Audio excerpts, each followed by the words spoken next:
Hi everyone, welcome back to my channel, welcome to another video. কিছুদিন আগেই গেছে Christmas, আর ক্রিসমাসের জন্য প্রতি বছরের মতো এবারও বাড়িতেই বানিয়ে নিয়েছিলাম ক্রিসমাস স্পেশাল প্লাম কেক। কী কী জিনিস ইউজ করেছি, কিভাবে বানিয়েছি, সমস্ত প্রসেসটাই এই ভিডিওয়ে তোমাদের সাথে আমি শেয়ার করব। তো চলো দেরি না করে ভিডিওটা শুরু করা যাক। প্রথমেই কাঁচা গ্রাউন্ডনাট শুকনো খোলায় ভেজে নিচ্ছি।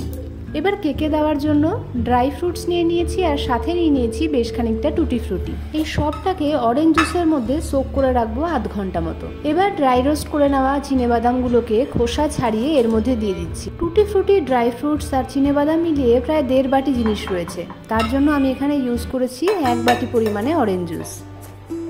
এবার প্লাম কেকের চকলেট কালারটা আনার জন্য চিনিটাকে ক্যারামেলাইজ করে নিতে হবে। তার জন্য একটা ছোট কড়াইতে 2 বাটি চিনি আমি এখানে ক্যারামেলাইজ করতে রেখে দিয়েছি।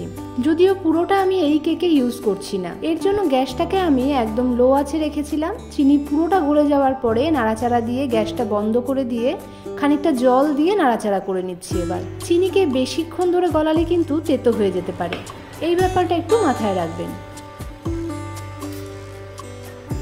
এবার একটা বাটিতে নিয়ে নিচ্ছি 2 চামচ মতো বাটার, আর হাফ বাটি মতো মানে দুটো মিলিয়ে প্রায় 1.25 কাপ মতো অয়েল হবে। বাটারটা থাকতে হবে রুম টেম্পারেচারে, একটু গলা গলা অবস্থায়। বাটার আর তেলটাকে হ্যান্ড ব্লেন্ডারটা দিয়ে খুব ভালো মতো ব্লেন্ড করে নেওয়ার পরে এখানে প্রায় 1.25 বাটি মতো গুঁড়ো চিনি দিয়ে আবার ভালো মতো ফেটিয়ে নিচ্ছি। এবার এর মধ্যে শুকনো উপকরণগুলো মিলিয়ে নেব। এখানে আমি দিচ্ছি 3 বাটি ময়দা, তার জন্য এই হাফ চামচ মতো বেকিং পাউডার, আর দিয়েছি 1/4 চামচ বেকিং সোডা, আর 1 চিমটে লবণ। পুরোটাকে এইভাবে চালনি দিয়ে ছেঁকে ছেঁকে তেলের মিক্সচারটার মধ্যে দিয়ে দেব।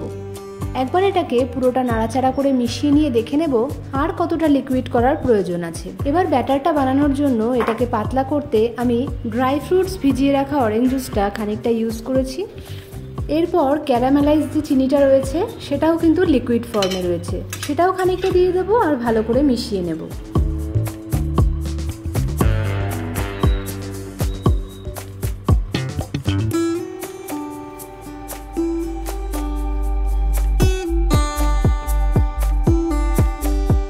সবকিছু ভালো করে মিশিয়ে নেওয়ার পরও দেখলাম ব্যাটারটা বেশ গাঢ় রয়েছে, তাই আরেকটু ক্যারামেলাইজ সেই লিকুইড চিনিটাই দিয়ে দিচ্ছি। এবার ভালো করে একটা স্প্যাচুলা দিয়ে এগুলোকে মিশিয়ে নিচ্ছি। ব্যাটারটা অলমোস্ট রেডি মনে হলো। এবার এর মধ্যে ড্রাই ফ্রুটসগুলো দিয়ে দিচ্ছি। আবারও সব কিছুকে একসাথে খুব ভালো মতো মিশিয়ে নিচ্ছি। মনে রাখতে হবে প্লাম কেকের জন্য এই ব্যাটারকে খুব বেশি ফ্যাটানোর দরকার হয় না, শুধু উপকরণগুলোকে এক সাইডে ফেটিয়ে একটু মিশিয়ে নিতে হয়। ব্যাটারটা তো প্রায় রেডি। এর মধ্যে এবার শুধু ফ্লেভার অ্যাড করব। প্রথমেই দিয়ে দিচ্ছি ভ্যানিলা এসেন্স। এই এসেন্সটা বেশ কড়া, তাই হাফ টেবিল স্পুন মতো দিচ্ছি। এরপর এই জায়ফলটা এতে গ্রেট করে দেব, খুব সামান্য, সব মিলে ধরুন 1 চিমটে মতো হবে। এরপর এতে দেব খানিকটা দারচিনি গুঁড়ো, এটা 2 চিমটে মতো। এই দুটো জিনিসই কিন্তু প্লাম কেকটাকে একদম দোকানের মতো ফ্লেভার দেবে। গত বছর আমি কেক বানিয়েছিলাম, কিন্তু এই দুটো উপকরণের কথা তখন আমি বিশেষ জানতাম না। এবার এর আগের একটা কেকে ট্রাই করে দেখেছি, সত্যি একদম দোকানের মতো ফ্লেভার দেয়, তাই ভাবলাম তোমাদের সাথেও রেসিপিটায় এই দুটো মেন উপকরণের কথা অবশ্যই মেনশন করি। আচ্ছা, ব্যাটার তো রেডি, এবার কেক টিনগুলো প্রিপেয়ার করে নেওয়ার পালা।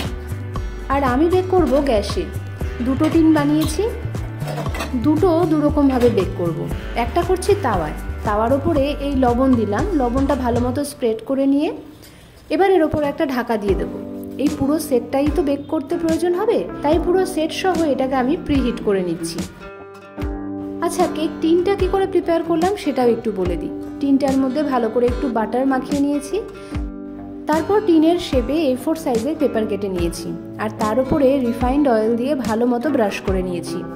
এই পেপারটায় তেলটা ভালো মতো স্প্রেড করতে হবে। সাদা কাগজটা তেল পড়াতে একদম ট্রান্সপারেন্ট টাইপের হয়ে যাবে। পুরো ব্যাটারটা 2টো মোল্ডে ঢেলে নিয়েছি। এবার এর মধ্যে যাতে কোনো বাবলস না থেকে যায়, তাই এরকমভাবে ড্যাব ড্যাব করে নিচ্ছি।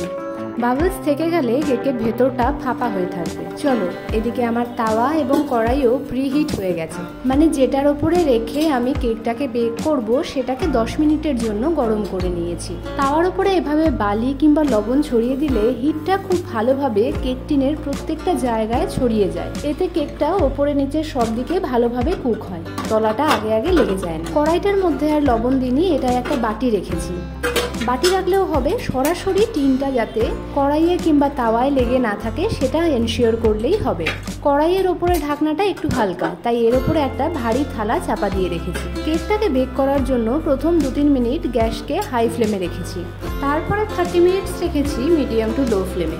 30 মিনিট পরে ঢাকনাটা তুলে দেখলাম কেকটা অনেকটাই ফুলে গেছে। এবার ডেকোরেশনটা সেরে নেব। আগে ডেকোরেশনটা করলে এই সবগুলো কেকের ভেতর দিকে ঢুকে যেত। আর গার্নিশ করার আগে একটু গুঁড়ো করা চিনি স্প্রেড করে দিয়েছিলাম। সাজানো হয়ে গেলে আবারও ঢাকা দিয়ে দিলাম। এবারও সেই মিডিয়াম টু লো আছে, আর 10 মিনিট রাখবো। তারপরে গ্যাসটা অফ করে 15 মিনিট মতো এমনিই রেখে দেবো। তো এই হলো আমার কেকের ফাইনাল লুক। এরপরেও আমি আরও একটা কেক বানিয়েছিলাম। তো টোটাল 3টে কেকের মধ্যে একটা কেক ছিল আমার জন্য, আর বাকি 2টো ছিল আমার কলিগদের জন্য। সবাই তো খেয়ে খুবই প্রশংসা করেছে, আর আমি নিজেও টেস্ট করে দেখেছি, খেতে সত্যি দারুণ হয়েছিল। তাই প্লাম কেক বানানোর জন্য তোমরা কিন্তু আমার এই রেসিপি অবশ্যই ফলো করতে পারো। আশা করি ভিডিওটা তোমাদের ভালো লেগেছে। ভালো লাগলে লাইক করো, বন্ধুদের সাথে শেয়ার করো, আর এরকম ভিডিও আরও দেখতে চ্যানেলটাকে সাবস্ক্রাইব করতে ভুলো না। দেখা হচ্ছে পরের ভিডিওয়ে। Till then, tata.